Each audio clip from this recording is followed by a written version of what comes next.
시간이 되었으므로 5월 서울 고 16회 기독교의 모임의 예배를 시작하겠습니다. 다 같이 묵도하시겠습니다.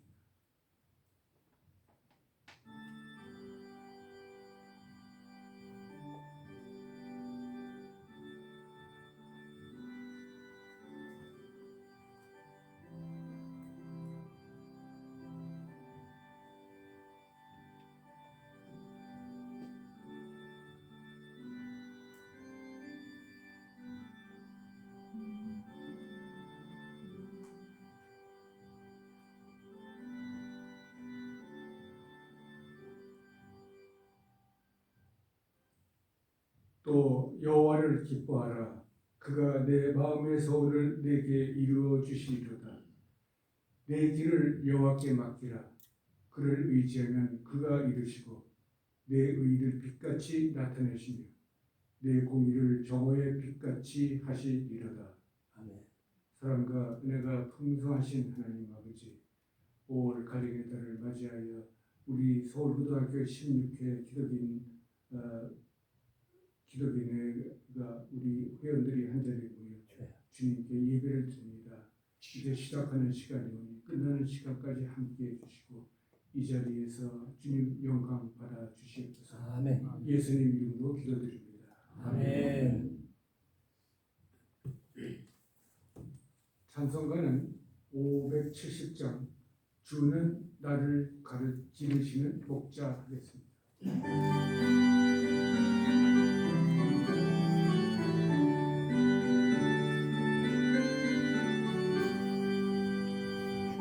나를 기르시는 목자요 나는 주님의 귀한 어린 양 푸른 물밭 맑으시는 물가로 나를 늘 인도하여 주신다. 주는 나의 좋은 목자 나는 그의 어린 양 따라 꼴을 먹여주시니 내게 부족한 점이 없어라. 예쁜 새들 노래하는 아침과 노을 베끼는 봄을 나오네. 사랑하는 나의 목자 음성이 나를 언제나 불러주신다.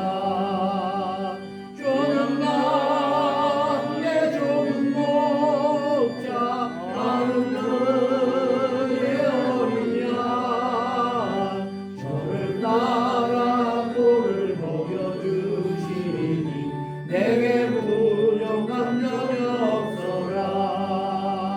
못된 짐승 나를 해치 못하고 거친 비바람 삼지 못하리. 나의 주님 강한 손을 펼치사 나를 주야로 지켜주신다.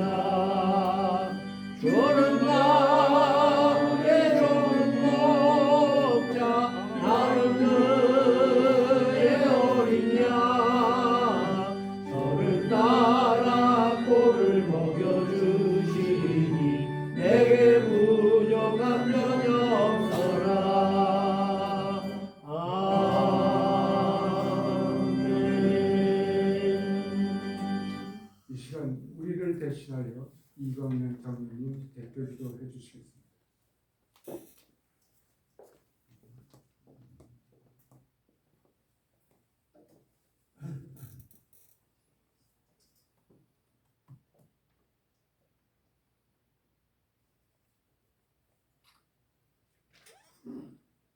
사랑과 은혜가 풍성하신 아버지 하나님, 오늘도 저희가 서울고 16회 기독인회로 모여 찬송하고 기도하며 예배하도록 불러주신 은혜를 감사하오니 아버지 하나님 홀로 영광 받아 주시옵소서. 이제 팔순에 이른 저희들 노년의 약함으로 같이 하지 못한 친구들 많아 비록 적은 무리가 모였으나 주의 성령이 우리와 함께하사 신령과 진정의 예배가 되도록 인도하여 주시옵소서. 아멘. 기도학교는 사랑하는 믿음의 친구들 어디에 있든지 또 병들어 약할지라도 하나님을 의지하여 주님 주시는 평안을 담대히 누리며 어려움을 이기고 할 수 있는 대로 건강한 삶을 살도록 주님 은혜 베풀어 주시옵소서. 아멘. 하나님 이 시간 간절히 기도하옵기는 4월 총선 결과 허탈한 애국 시민 자유민주주의 백성들과 대통령에게 위로와 힘과 이 시국을 이겨낼 지혜를 허락하여 주옵소서. 아멘. 시편 73편의 아삽의 고백이 이 땅에도 이루어지게 하여 주옵소서. 아멘.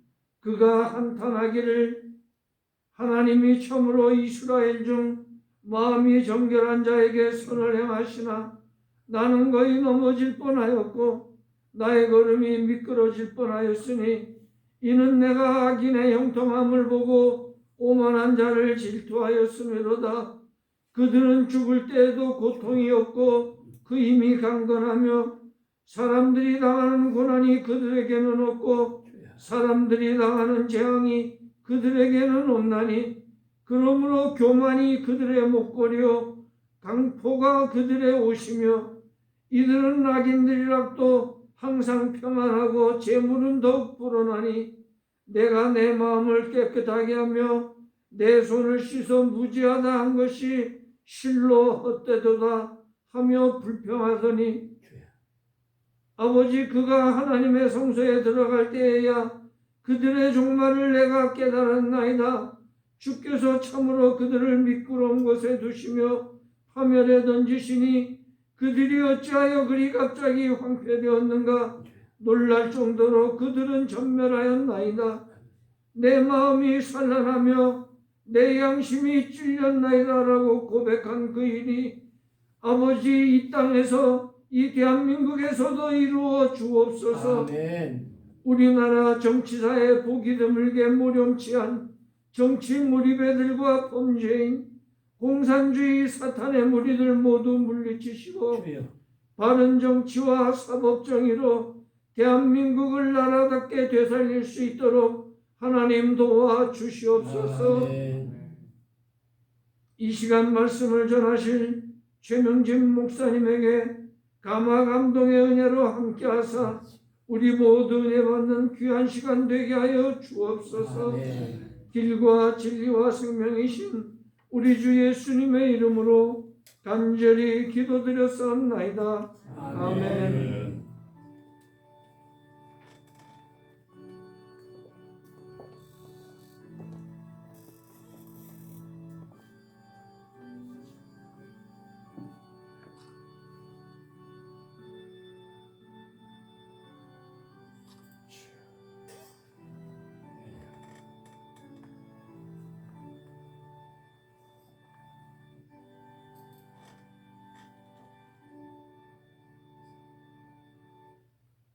네. 하나님의 말씀은 시편 128편 4절에서 1절에서 6절까지 말씀입니다.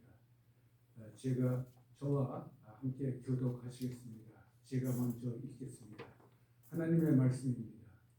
여호와를 경외하며 그의 길을 걷는 자마다 복이 있도다. 네가 그의 소리 주한 대로 먹을 것이라. 네가 복되고 통통하리로다. 내 집 안방에 있는 네 아내는 결실한 포도나무 같으니 네 식탁에 둘러앉은 자식들은 어린 감람나무 같으리로다. 여호와를 경외하는 자는 네가 지복을 얻으리로다. 여호와께서 시온에서 네게 복을 주실지어다. 너는 평생에 예루살렘의 번영을 보며 함께 있겠습니다. 네 자식의 자식을 부여하라. 이스라엘에게 평강이 있을 지키로다. 아멘. 네, 우리 최명진 목사님께서 우리의 가슴에 새길 그 좋은 말씀 주시겠습니다.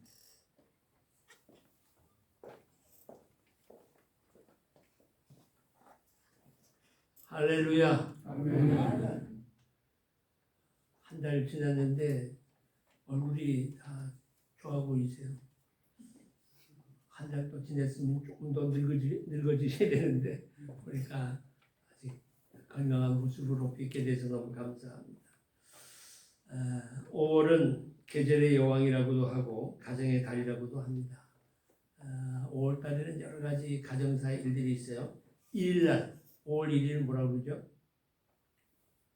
메이데이 근로자의 날이라고 얘기합니다. 또 5일은 어린이날이고 8일은 어버이날입니다. 어린이 주일날 아이가 그렇게 얘기해요. 5월 5일날 부모로부터 선물 받았는데 5월 8일날 선물 도로 주해진대. 그 말도 맞겠다 싶어요. 5월 8일 어버이날입니다. 5월 15일날 스승의 날입니다. 저희도 26회가 꼭 5월 15일 스승의 날 선생님을 모시고 대접하는 이런 일이 있습니다. 16개국은 어떻게 모이십니까?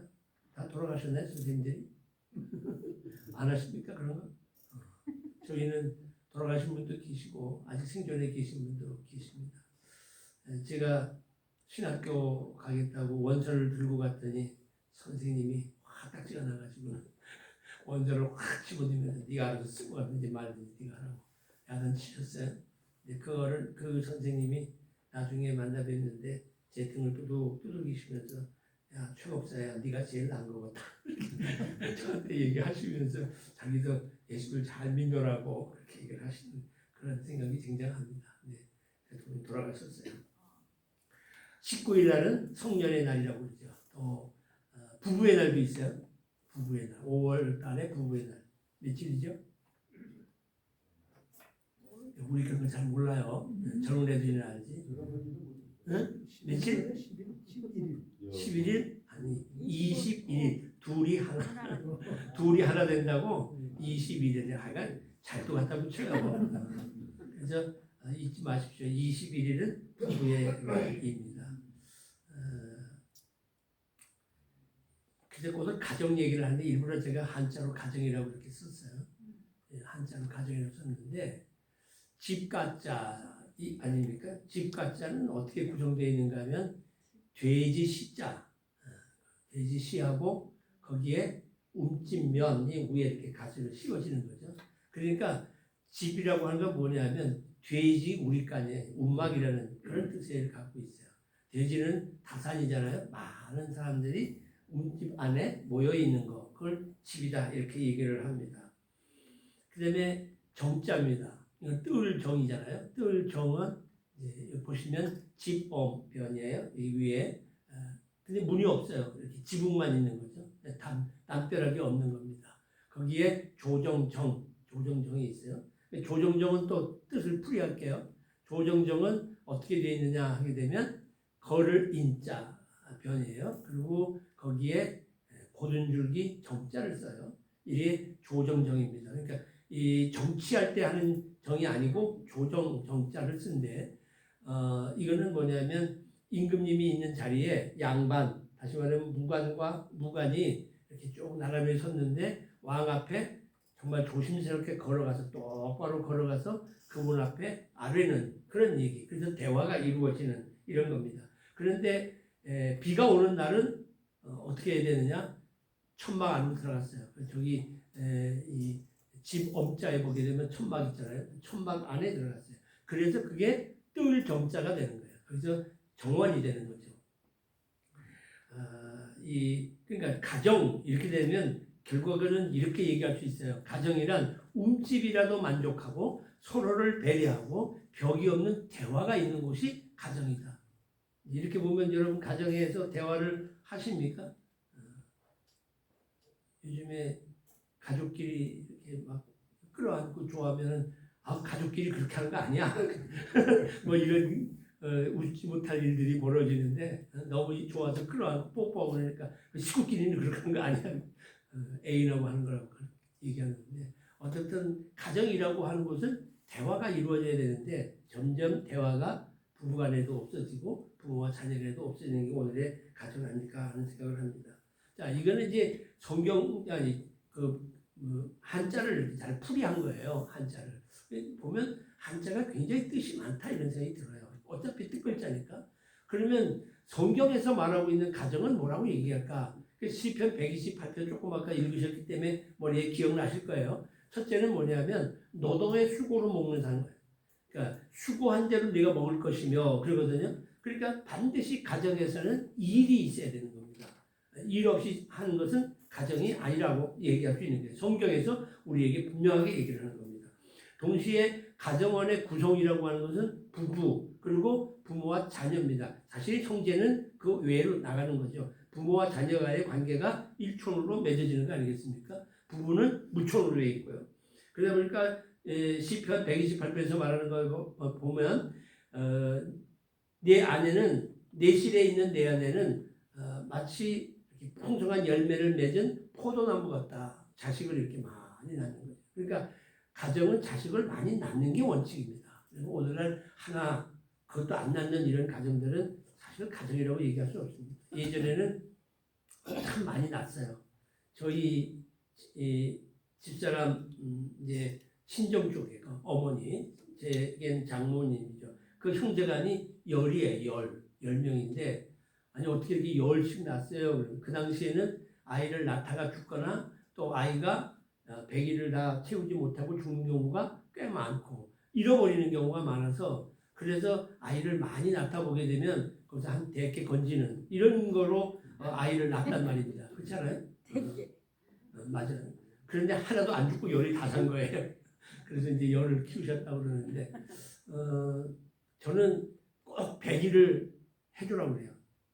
촛돌을 굉장히 중요하게 여기고 100일을 그냥 넘어가는 경우가 많은데 100일은요 평생에 한 번밖에 없는 게 100일입니다.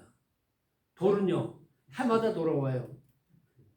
그러니까 이 100일을 꼭 하셔야 돼요. 그리고 100은 하나 둘 쉬어가지고 100날 되는 100일이라는 의미가 아니라 오곡백과 이러잖아요. 오곡백과 그러면 과일 전체를 의미하잖아요. 그러니까 100일 그러면 얘가 사람으로 이제 온전히 살아갈 수 있다 하는 거를 의미하는 그런 의미로 100일을 해야 돼. 그래서 내가 돌잔치는 안 가도 내가 100일 잔치는 가니까 100일 잔치를 꼭 해줘라 이렇게 얘기를 하거든요.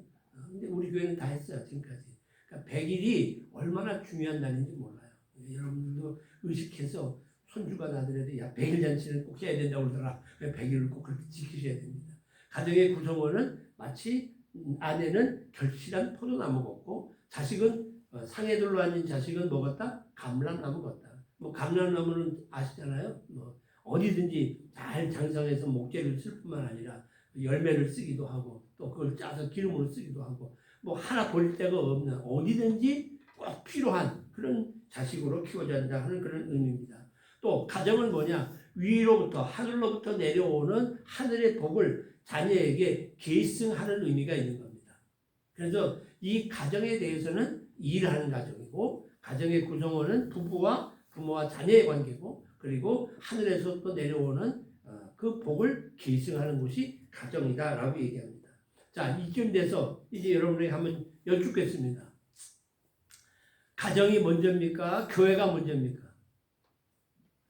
가정. 그렇죠. 엄마가 좋아, 아빠가 좋아하는 거하고 똑같은 질문인데, 자, 손 안 드시면 안 됩니다. 가정이 먼저라고 하는 분 손 들어보세요. 여러분들이 가정이 먼저라고 해요. 참 믿음이 되게 없어서 그래.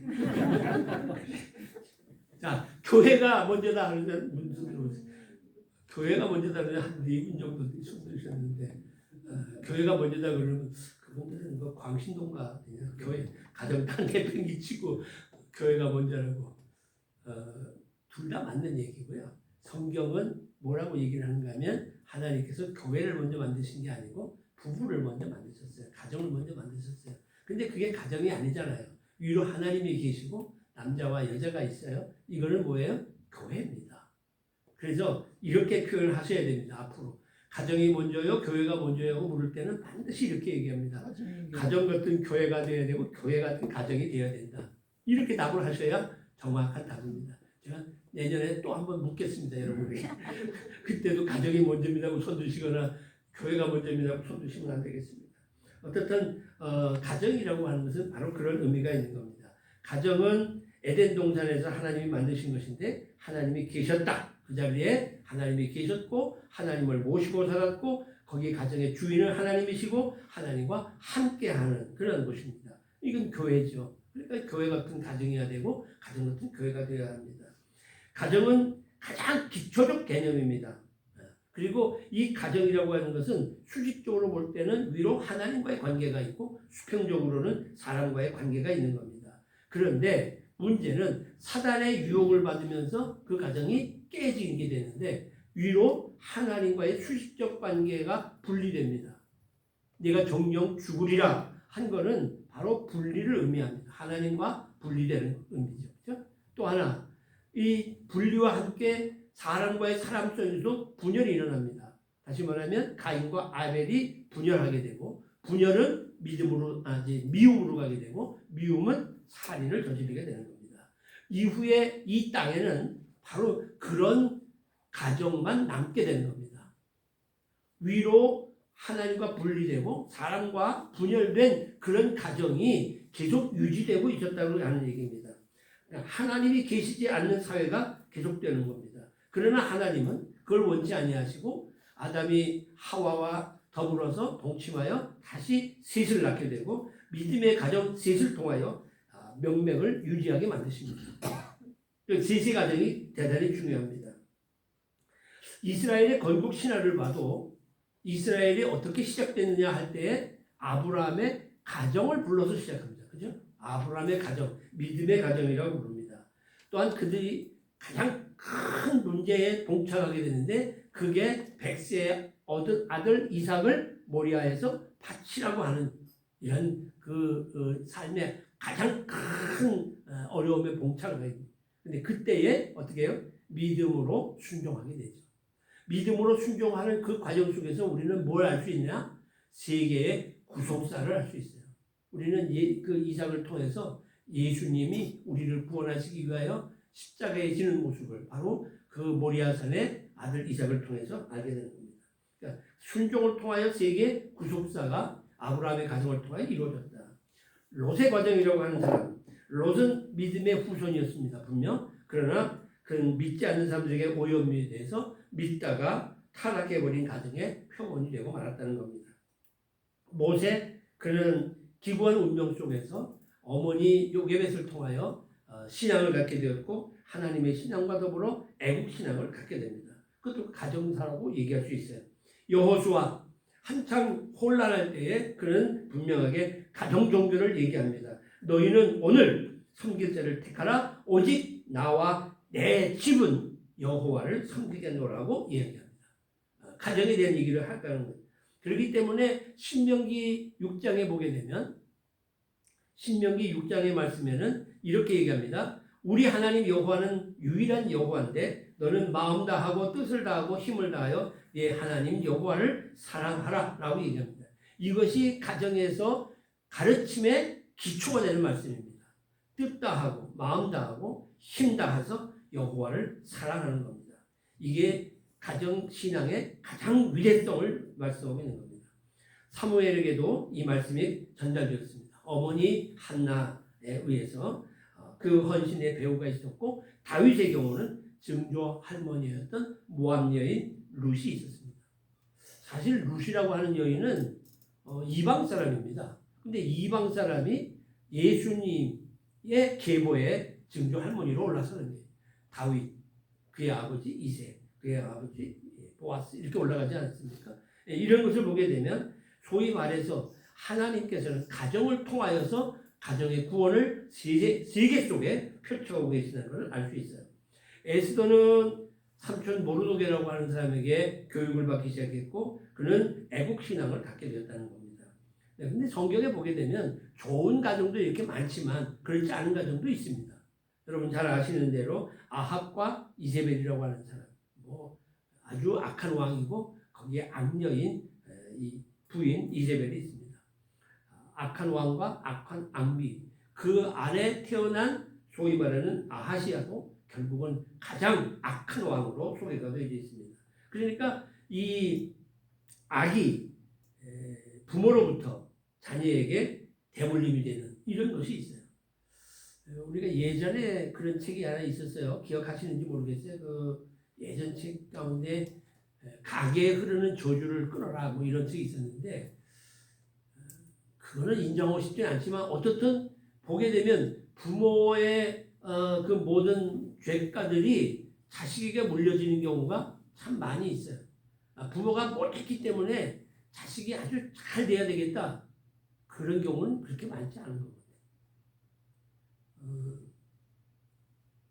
제가 이렇게 모임을 이제 여러분들하고 많이 어울리게 되는데 혹시 아시는 분인지 모르겠습니다만은 우리 이제 우파적인 활동을 하는 분 가운데 최인식 씨라는 분이 계세요. 근데 그 최인식 씨가 성남에 계시는 분인데 이분이 이재명이 어렸을 때부터 잘하는 건 자기가 다 안 되는 거예요. 근데 그의 아버지가 문제예요.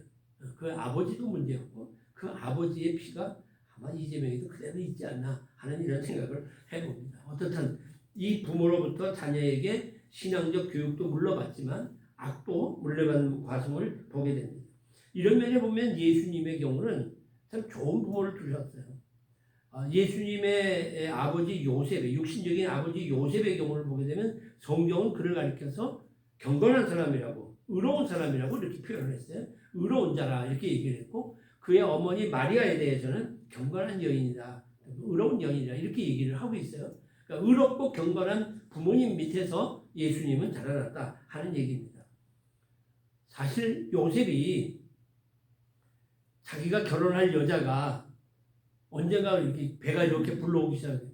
아무런 자하고 관계를 갖지 않았는데 불구하고 결혼할 여자가 배가 불렀다면 이건 슬그머니 끊어야 될 입장입니다. 그러나 하나님께서 그에게 나타났고 하나님의 말씀에 순종한 그였기에 그런 여인에도 자기가 아내로 맡게 됩니다. 이 대단한 용기 아니면 가능하지 않은 일이에요. 또 반면에 처녀가 이거 어느 날 갑자기 배가 불러지기 시작하는 게 이게 누구신지도 모르는 배가 불러지기 시작하니 이게 심각한 문제입니다. 그런데 이 일에 대하여 천사가 그에게 일러준 말에 계집종이 듣겠습니다 하고 순종하는 이런 모습들은 결국 순종을 통하여 하나님이 뜻이 그의 삶 속에 이루어지는 그래서 그의 가정을 통하여서 하나님의 큰 역사가 가정 속에 흘러가는 이런 모습을 보게 됩니다. 자, 이런 얘기를 현대판으로 얘기하게 되면 크리스찬들 가운데에서는 우리가 잘 아는 어거스틴의 어머니 모니카의 얘기를 빼놓을 수가 없어요. 그러니까 모니카 같은 눈물의 기도가 오늘의 어거스틴을 만들었다는 이렇게 보면 우리의 가정은 교회가 분명히 맞습니다. 교회예요. 진정한 하나님의 사람을 키워내는 곳은 가정입니다. 그 가정이 바로 기독교 신앙의 뿌리가 되었다고 하는 얘기입니다. 주님의 가정이고 또 이 자녀는 주님의 자녀이라는 겁니다. 때문에 우리 부모들은 자녀를 어떻게 생각해야 되느냐? 하나님께서 내게 맡겨준 정말 대단히 귀한 생명이라고 하는 사실이 이런 준엄한 책임이 우리 부모에게 있다고 하는 얘기입니다. 부모는 최초의 교사며 부모는 최초의 목사일 수밖에 없다는 겁니다. 그만큼 하나님의 자녀가 아주 중요한 겁니다. 자, 그러니 하나님을 모르고 하나님을 경외하지 않고 하나님의 말씀도 모르고 기도도 못하면서 자녀를 키운다는 것은 언어도 아니라는 얘기입니다. 내게 허락한 생명, 자녀를 잘 감당해야 됩니다. 정성스럽게 키워야 됩니다. 가정을 깨끗하게 지켜야 됩니다. 자, 그런데 문제가 있어요. 뭐 지금 이런 얘기는 여러분들이 저보다 훨씬 선배님이니까 가정의 얘기는 다 아시죠. 근데 문제는 가정의 위기가 왔다는 겁니다. 가정의 위기는 결국 인류의 위기입니다. 우리나라의 이혼율이 굉장히 높습니다. 우리나라 이혼율을 한번 보세요. OECD 회원 국가 중에 8위예요. 그리고 아시아에서는 1등이에요. 이런 거 1등하면 안 되는데 하여간 이혼율에 있어서만큼은 1등이에요. 이게 자꾸 연예인들이 이혼하는 과정 속에서 아이들이 자꾸 이렇게 되기도 해요. 그런데 요즘에 와서 졸혼이라는 게 있어요. 들어보셨어요? 졸업하겠다는 거예요. 결혼생활 졸업하겠다는 거예요. 그래서 이혼한 건 아닌데 이혼은 아니지만 졸업하고 따로 사는 거예요. 그냥. 뭐 나이가 60 넘으면 뭐 각방 써야 되는 게 맞다는 얘기도 있는데 같이 자면은 밤에 잠을 제대로 못 잔다고 뭐 떨어져야 된다고. 근데 그게 맞는 말인지는 모르겠지만 장기간 한 집 안에 살면서도 부부간이 전혀 가정 같은 생활을 하지 않는 이런 모습으로 오늘날 우리가 살아가고 있다는 겁니다. 또 결혼도 안 합니다. 혼인 건수가 19만 3천 건이 작년 대비해서 9.8% 감소를 해요. 점점 결혼도 안 해요. 결혼도 안 하면서 요즘에 무슨 말이 나오냐? 자기는 비혼계래. 비혼자라는 거야, 비혼자. 다시 말하면 결혼에 대해서는 아예 생각 안 하는 사람인데 이렇게 얘기를 하는 거예요. 결혼을 안 하니까 그다음에 뭐가 돼요? 아이를 안 낳습니다. 신생아 출생률이 0.7, 지금 0.68까지 내려가요. 그러면 이게 뭐예요? 아이를 한 명도 안 낳는다는 겁니다. 옛날에는 아이들을 너무 많이 낳아가지고 뭐라고 그랬어요? 덮어놓고 아이 낳으면 거짓거리를 못 면한다. 그런 말이 있었어요. 기억하세요? 덮어놓고 아이 낳게 되면 거짓골을 못 면한다 이랬어요. 그래서 둘만 낳아 잘 키우자. 이 둘만 낳아 잘 키우자 얘기했어요. 그 다음에 하나 낳아 열알을 부럽지 않게 키운다고 이래갖고 또 그다음에 하나 낳기 운동을 했어요. 그러면 둘이 결혼해서 하나를 낳았으니까 인구가 줄 수밖에 없는 거죠. 그러니까 우리나라가 지금 심각하게 인구 감소, 아니면 가장 아시아권에서 제일 빠르게 나라가 없어질 나라가 대한민국이다. 이렇게 지금 얘기를 합니다. 지금으로부터 70년 후 2094년이 되게 되면 한 명도 남지 않는 일이 될 것이다. 이렇게 줄어들기 시작하면 이렇게 될 것이다. 라고 얘기를 하는 거예요, 지금. 이건 심각하죠. 그러니까 지금이라도 아이를 낳을 수 있는 우리 여기 형님과 형수님은 빨리 하나라도 낳아야 됩니다. 웃을 일이 아니에요. 기도하면 또 알아요? 기도하면 살아가 경도가 끝났어도 아이를 낳은 것처럼 또 낳을 수도 있는 거니까.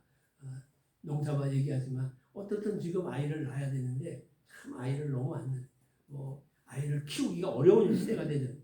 아니 6.25 때도 아이를 낳았어요. 전쟁 통해서도 아이를 낳았다고요. 또 그 어려운 고비고비를 넘기는 그런 시절에도 아이를 다 낳고 키웠단 말이에요. 그때보다 이게 지금 더 어려워요? 아니 지금은 나라에서 키워주겠대잖아요. 돈도 주겠대잖아요. 아이를 낳게 되면 1억씩 준대요. 또 돈 버는 방법도 여러 가지일 것 같아요. 그래서 애만 낳으면 그냥 1억씩 척척 주니까 얼마나 좋아요. 세입만 나면 그냥. 아니 이렇게까지 해준다는데도 불구하고 아이를 안 낳는다는 건 뭐냐? 자꾸 가정에 대한 개념이 사라져버리고 만드는 겁니다. 자, 여기에 크게 문제가 되는 게 있어요. 또 뭐냐면 동성애입니다. 남자와 남자끼리 결혼하고 여자와 여자끼리 결혼해요. 그러니 아이를 낳을 수가 없죠. 남자와 여자가 만나야 아이를 출산하는 건데 그만 여자끼리 만나고 남자끼리 만나서는 도저히 아이를 낳을 수가 없단 말입니다. 이런 현상들이 지금 우리나라의 심각한 이슈로 다가오고 있어요. 아니 우리나라뿐만 아니라 전 세계가 지금 이런 문제 속에 봉착해 있다는 겁니다. 자, 여기서 왜 전 세계에 이런 일들이 만연해지느냐 할 때에 저는 이 일이 적그리스도의 역사라고 생각합니다. 여기서 이제 크리스찬들이 가정에 대해서 분명히 생각할 일이 있습니다. 요한일서 2장 18절 말씀입니다. 한번 같이 읽을까요? 시작. 아이들아, 지금은 마지막 때라. 적그리스도가 오리라는 말을 너희가 들을 것과 같이 지금도 많은 적그리스도가 일어났으니 그러므로 우리가 마지막 때인 줄 아노라. 마지막 때가 되면 적그리스도가 일어난다는 거예요. 근데 22절에 보게 되면 다시 시작. 거짓말하는 자가 누구냐? 예수께서 그리스도이심을 부인하는 자가 아니냐. 아버지와 아들을 부인하는 그가 적그리스도다. 하나님을 부인하는 자가 적그리스도라는 거예요. 그럼 뭘요? 지금 우리의 적그리스도는 공산주의 사상입니다. 공산주의 사상. 이 공산주의 사상이 마지막 때에 적그리스도로 나타난다는 얘기입니다. 공산주의가 이제 뭐 다 사라졌다 이렇게 얘기하지만 소위 네오마르크시즘이라고 해서 새로운 얼굴을 바꿔 다시 퍼져나가고 있다는 얘기입니다. 우리나라가 왜 지금 이렇게 혼란하고 이렇게 뭐 빨갱이 소리를 해가면서 이렇게 하느냐? 우리나라는 1945년에 일본으로부터 해방을 받았는데 그 해방받던 그 때부터 시작해서 이미 북한에는 공산주의가 장악을 했고 남쪽에는 개와 어설프게 이 민주주의가 생기기 시작하는 겁니다. 아시죠? 그러니까 독립을 하겠다고, 일본으로부터 독립을 해야 되겠다고 하는 독립군들이 멀리 있는 미국보다는 가까이 있는 소련으로부터 도움을 받아야 우리가 일본을 이길 수 있겠다는 생각을 가진 거예요. 그리고 그 당시에 볼셰비키 혁명이 일어나면서 전 세계에 공산주의가 이미 퍼져 있는 상태였단 말이에요. 그러니까 그들의 손을 덕폭 잡는 것은 당연한 일이래요.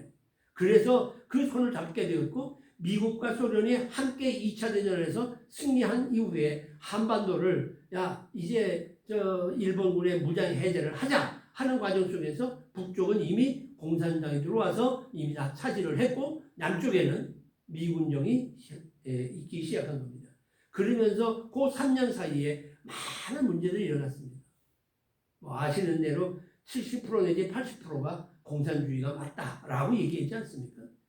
이런 것이 오늘 우리 현실 속에서 지금 강력하게 나타났는데, 이런 일들 가운데에서 지금 전 세계적인 퍼지는 공산주의는 그때 말하던 그들과는 조금 다른 형태의 공산주의입니다. 그러니까 쉽게 얘기하면 공산주의의 원조는 누굴 얘기하는 게 하면 마르크스, 엥겔스를 얘기하잖아요. 그런데 그 마르크스와 엥겔스의 공산주의는 실패했다라고 하는 것이 공산주의 사상을 갖고 있는 사람들의 생각이었고, 그것을 보완한 게 누구냐? 이탈리아의 그람시라고 하는, 안토니오 그람시라고 하는 사람이 드디어 일어나서 그거를 해결합니다. 다시 말하면 가만히 보니까 이게 당만 장악해갖고는 안 되더라. 시민사회라는 게 있더라. 그래서 시민들이 당은 공산당으로 점령을 한다 하더라도, 접수를 한다 하더라도 시민사회에 문제가 있다고 본 거예요. 그래서 이 시민사회를 어떻게 하든지 깨트려야 되는데, 그 시민사회 헤게모니를 줄 수 있는 길이 뭐냐? 교육, 그 다음에 교회를 없애는 거, 그 다음에 언론 문제, 이 세 개를 장악하면 된다. 이게 소위 말하고 있는 진지전입니다. 이런 진지전 속에서 지금 교회와 교육을 장악하게 되고 언론을 장악하면서 사회가 혼란해지는 겁니다. 그들이 말하고 있는 평등, 남자 여자 다 똑같아, 평등, 위아래 다 똑같아.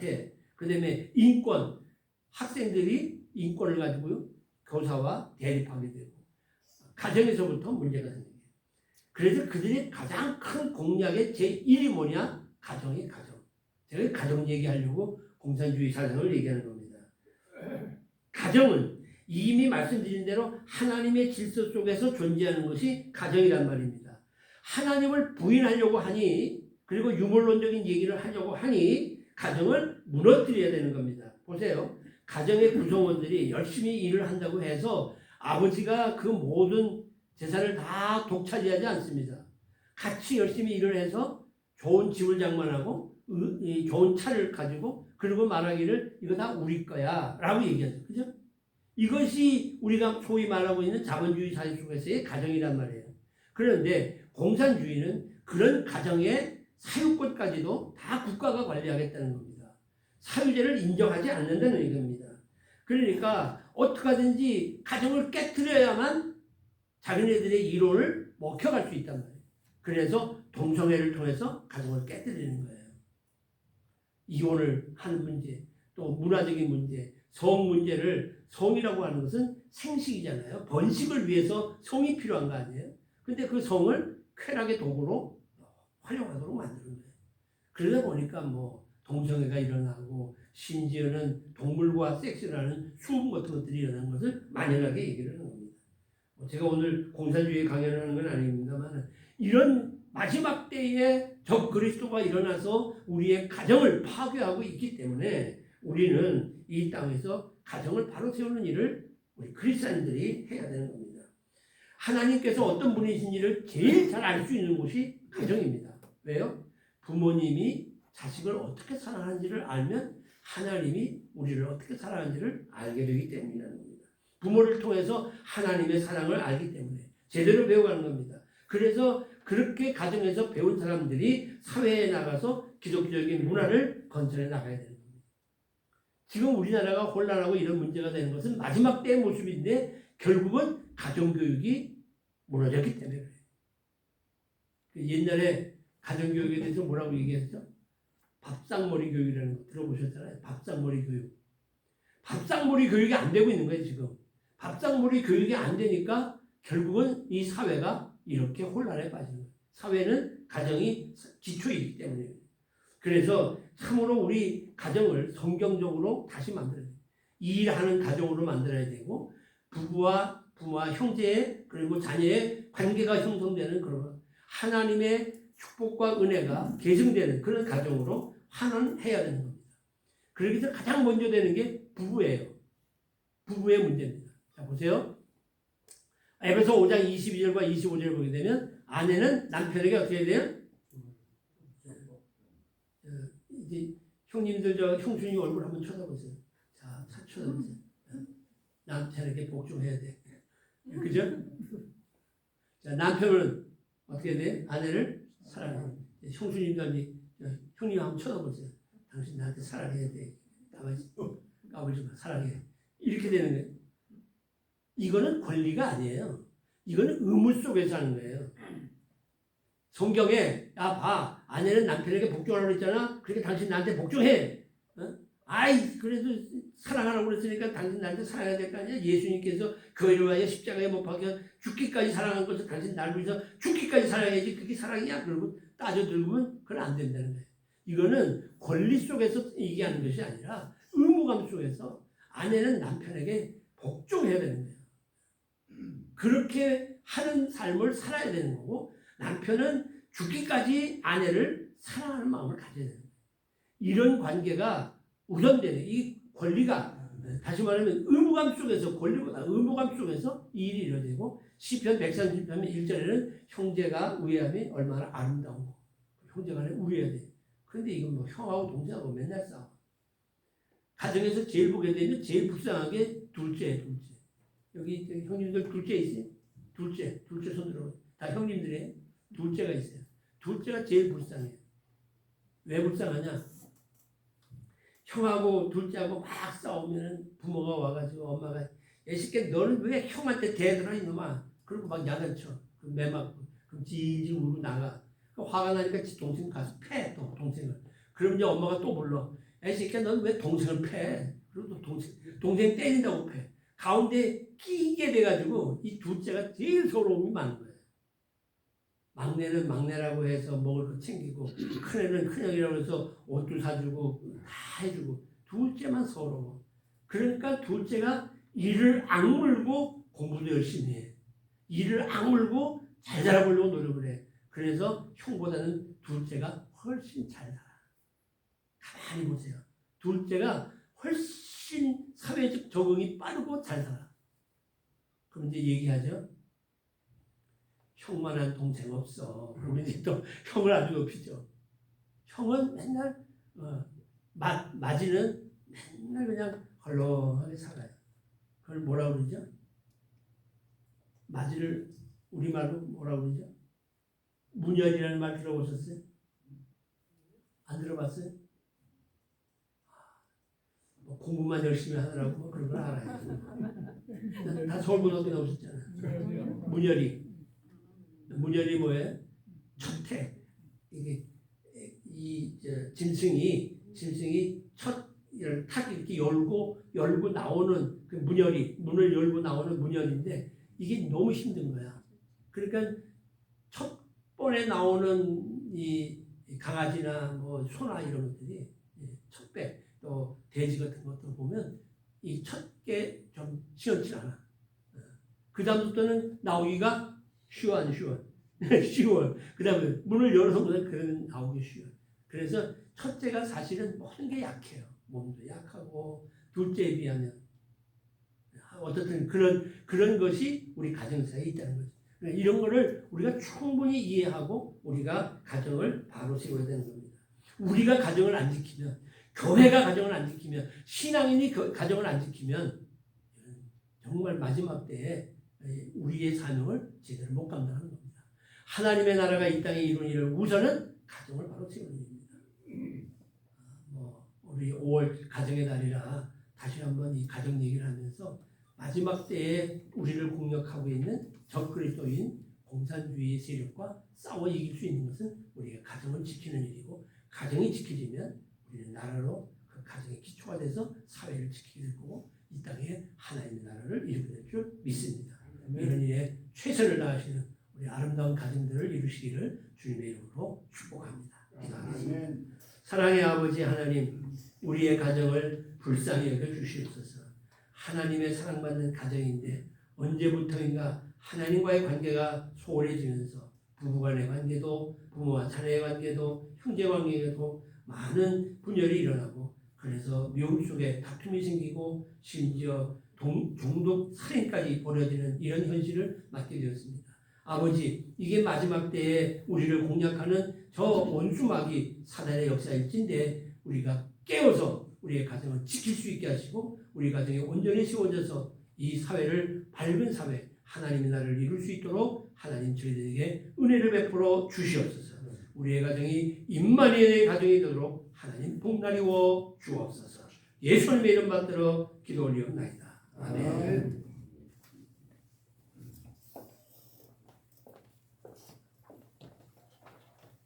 네, 감사합니다. 다음은 찬송가 559장 4절의 봄바람 불어있고 함께 부르면서 헌금 하도록 하겠습니다.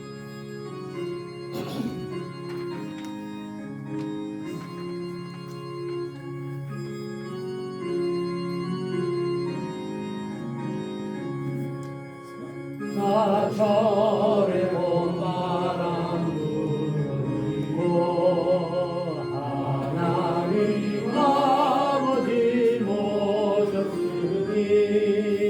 믿음의 반석도 든든하다 우리 집 즐거운 동산이라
아침과 저녁에 수고하여 다같이 일하는 온 식구가 한 상에 둘러서 먹고 마셔 여기가 우리의 가문이라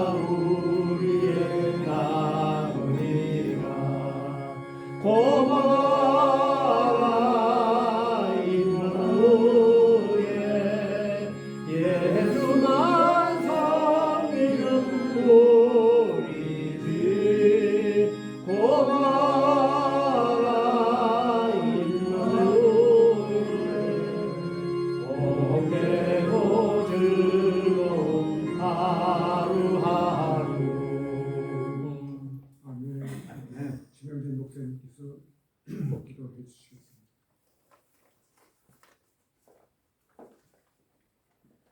은혜와 사랑의 하나님, 또 한 달을 지내었고 이 좋은 계절 5월에 주님 앞에 나와 하나님께서 사랑하는 귀한 백성들, 특별히 서울고등학교 16회에 기독인들이 모여서 주님을 찬양하고 말씀을 받고 믿음의 교제를 나누는 귀한 시간 허락하시니 감사합니다.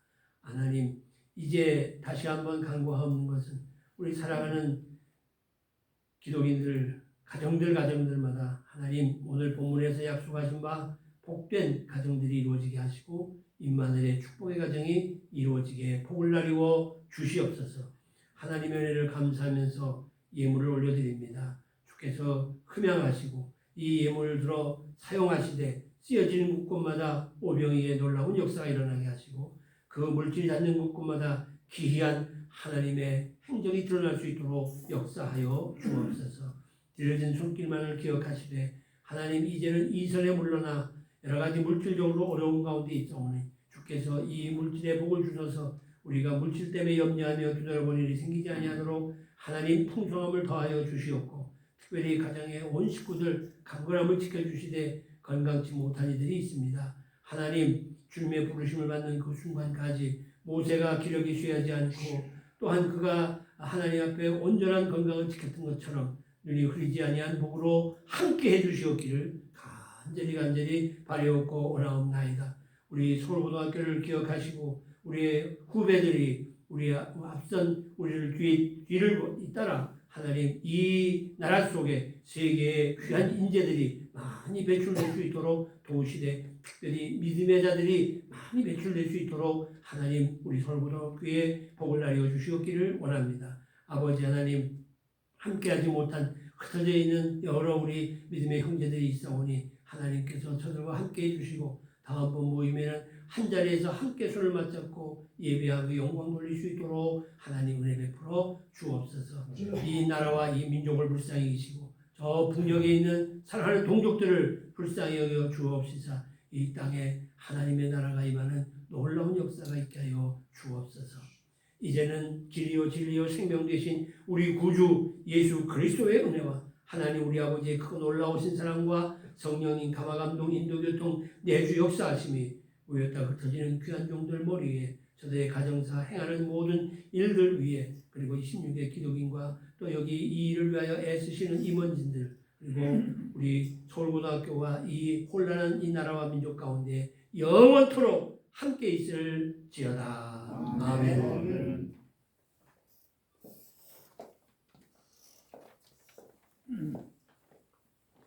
네, 감사합니다. 오늘 비가 오는 가운데도 이렇게 많이 나오셔서 함께 하나님의 은혜를 나누게 돼서 반갑습니다. 오늘도 모처럼 우리 체험도 충분히도 나오시니까 아주 마음이 든든합니다. 오늘 말씀 전해주신 진주 목사님 감사합니다. 또 지난 우리 4월달 예배 때는 우리 정준영 위원님께서 애찬을 준비해 주셔서 또 특별히 감사드립니다. 지난 그 4월 26일 날 이정호 감독의 그 별들의 고향 50주년 행사가 있었습니다. 그래서 이은성 장로님과 제가 대표로 참석을 해서 아주 성황리에 마치는 것을 보고 참 기뻤습니다. 그리고 지금 이은성 장로님 뭐 전달사항이 있다고 하시는데 나오셔서 말씀해 주시기 바랍니다.